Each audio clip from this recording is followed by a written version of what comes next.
Welcome to my channel that is Move to Success.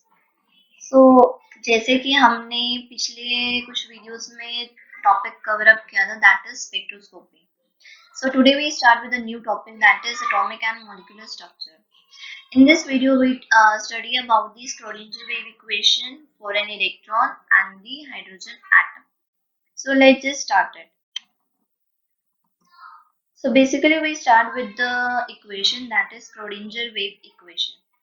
Schrodinger wave equation is given by a scientist whose name is Erwin Schrodinger, who proposed that if electron is a wave-like, अगर electron जो है वो किस तरीके का wave-like है, then it must follow the wave equation, जिसको क्या नाम दिया गया है, Schrodinger wave equation, and it is given by formula that is del square psi divided by del x square plus del square psi divided by del y square plus del square psi divided by del z square plus 8 pi square m divided by h square bracket में e minus v psi is equal to 0. This is basically a Schrodinger wave equation where del square psi divided by del x square plus del square psi divided by del y square plus del square psi divided by del z square is replaced by Laplacian factor, which is denoted by this. Okay, where capital E is the total energy, capital V is the potential energy of an electron, m is the mass of an electron, h is the Planck's constant, and psi is a wave function. Where यहाँ पे जो जितनी बार मैं psi को बोल रही हूँ, that means I'm talking about this term. Okay, psi is a wave function of an electron. Now next we move on to the derivation part of Schrodinger wave equation. अब हम किसके बारे में डिस्कस कर रहे हैं, उसकी derivation part. So let's just begin. In this equation is just started by an idea of de Broglie wave equation. Everybody heard about the de Broglie wave equation. So now the total energy of an electron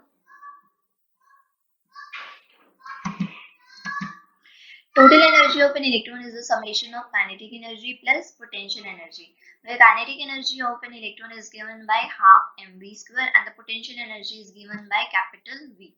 Now we multiply the kinetic energy with capital M with small m and divide it again the kinetic energy, we get this formula. Okay. Now from the de Broglie equation, everybody know that lambda is equal to h divided by mv. Okay. From this equation, we get the value of mv, that is mv is equal to h divided by lambda, where m is the mass of an electron, v is the velocity of an electron, h is the Planck's constant. Now we put the value of mv in equation number 1. Okay, so we get capital E, that is total energy of an electron is equal to, total energy क्या है, that is E. Total energy is equal to h square divided by 2 lambda square m plus v. Okay, और अगर हम यहाँ से 1 by lambda square की value को निकाल लेंगे, दैट इज हमारे पास क्या आ जाएगा, 2m divided by h square bracket में e minus v.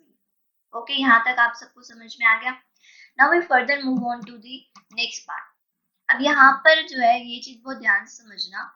बेसिकली यहाँ पे हम किसके बारे में डिस्कस कर रहे हैं, the basic principle of quantum theory is that the matter can be regarded as wave and the equation of vibrating string.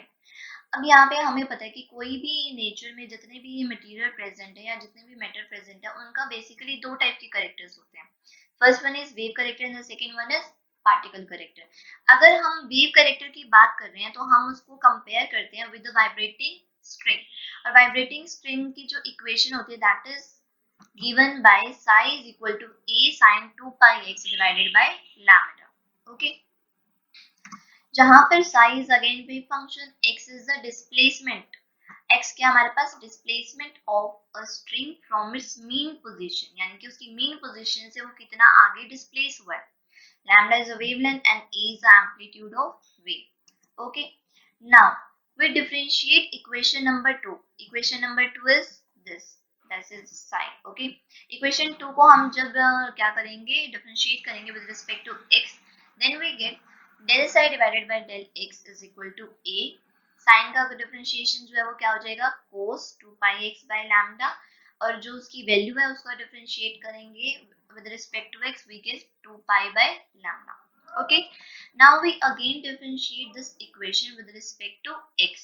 Okay, अगर हम दोबारा उसको डिफरेंशिएट करेंगे तो ये टर्म हमारे किस में कन्वर्ट हो जाएगी, del square psi divided by del X square is equal to A हमारे पास क्या है, एम्पलीट्यूड, एम्पलीट्यूड हमारे पास कांस्टेंट है तो वो सेम टू सेम रहेगा, कोस किस में कन्वर्ट हो जाएगा, साइन में.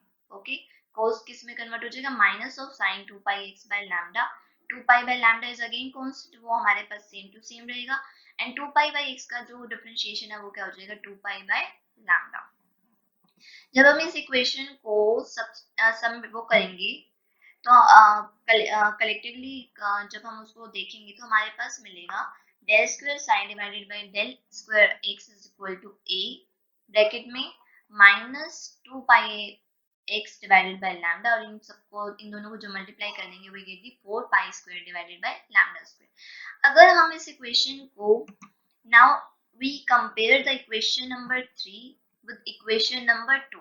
अगर हम इक्वेशन 3 और इक्वेशन 2 को जब कंपेयर कर रहे हैं तो हमें पता है कि this value a sin 2 pi by 2 pi x divided by lambda, किसकी वैल्यू हमारे पास, साई की.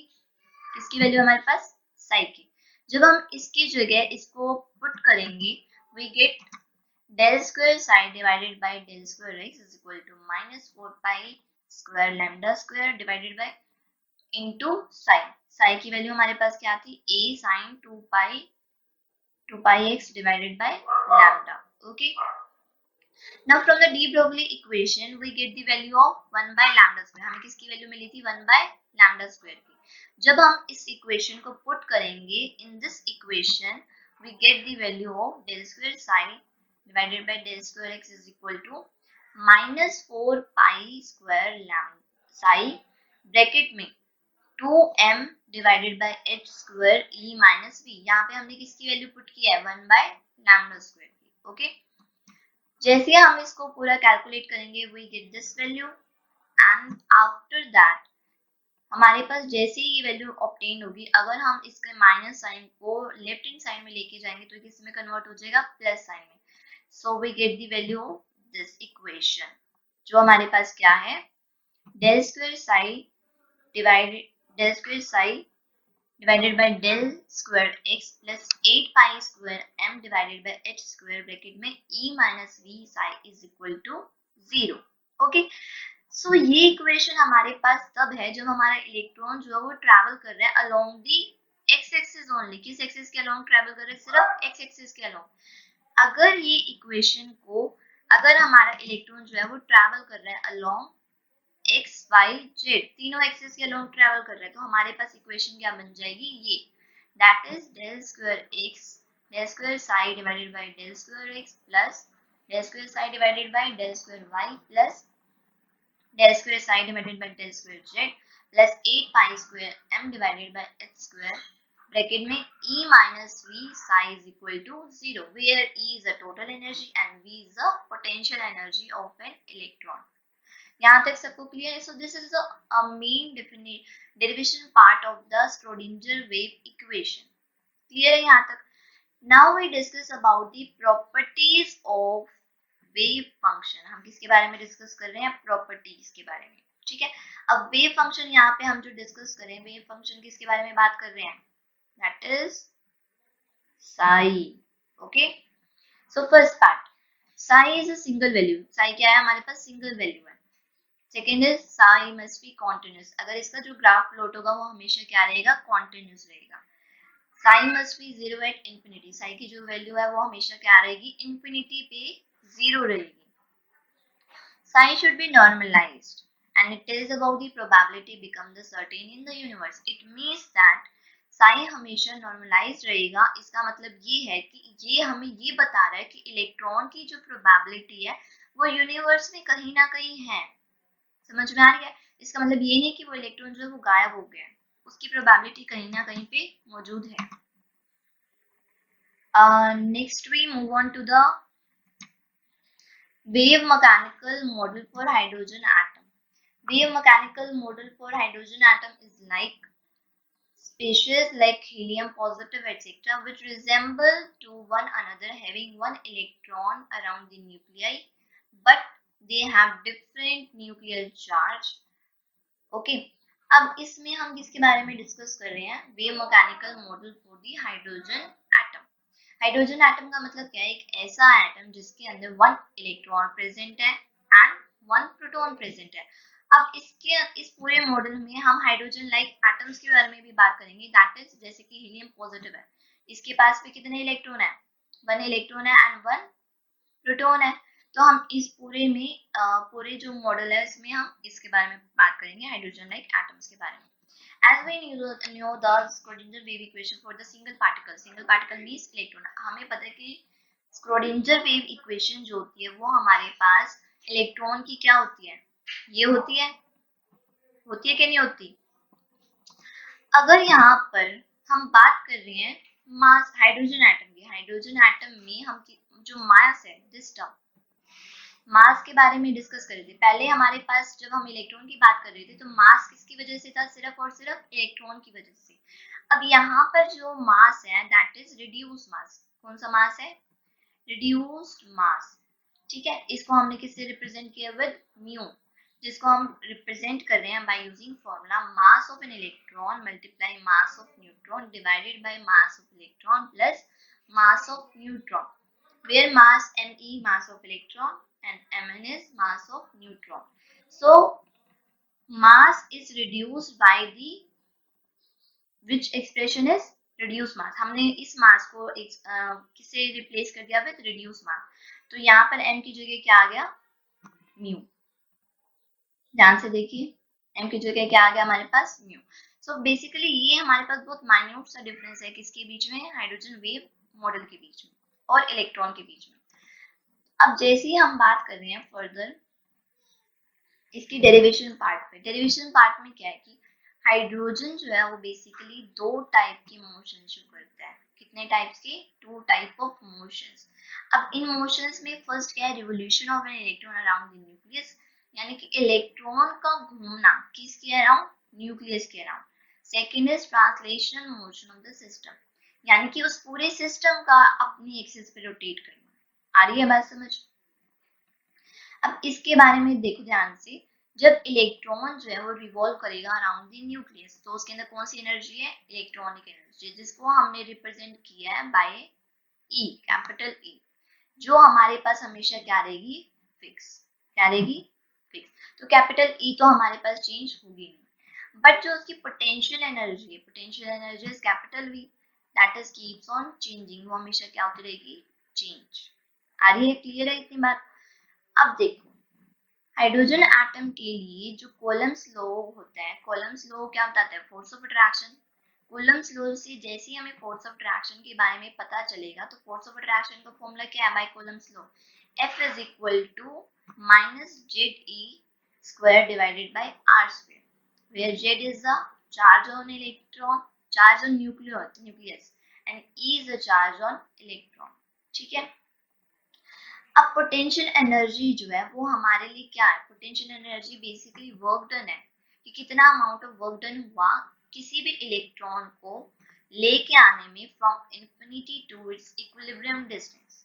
आ रही है बात समझ, यानी कि उसको इंफिनिटी से एक प्रॉपर डिस्टेंस तक लाने के लिए जितना अमाउंट ऑफ वर्क डन हुआ वो कौन बताता है, पोटेंशियल एनर्जी, ठीक है।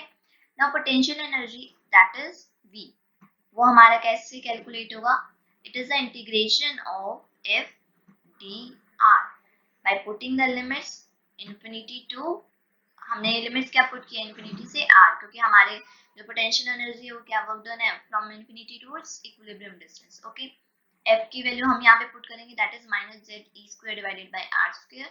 हमारे पास फाइनली जो आंसर मिलेगा that is minus z E square divided by are. तो ये हमारे पास वैल्यू आ गई किसकी, पोटेंशियल एनर्जी की। नाउ जस्ट अब हम क्या करेंगे, जो हमारे पास v की वैल्यू है वो हमने स्क्रोडिंजर वेव इक्वेशन में पुट कर दी and we get this final result that is del square psi divided by del square x plus del square psi divided by del square y plus del square psi divided by del square z plus 8 pi square mu divided by H square plus bracket में E plus Z E square divided by R psi is equal to 0। अब यहाँ पर हमने m को replace कर दिया with mu and potential energy is replaced by Z E square divided by are. तो ये हमारे पास फाइनल रिजल्ट आ चुके हैं। आई होप आप लोगों को ये डेरिवेशन पार्ट जो है वो समझ में आ गया होगा। अगर आपको किसी भी प्रकार की कोई भी दिक्कत है, किसी भी टॉपिक में कोई भी प्रॉब्लम है आपको, तो आप प्लीज कमेंट बॉक्स में बता दीजिए। And from the next topic हम डिस्कस करेंगे valence bond theory and molecular bond theory. Okay, I hope आप सबको समझ में आया होगा। Thank you so much.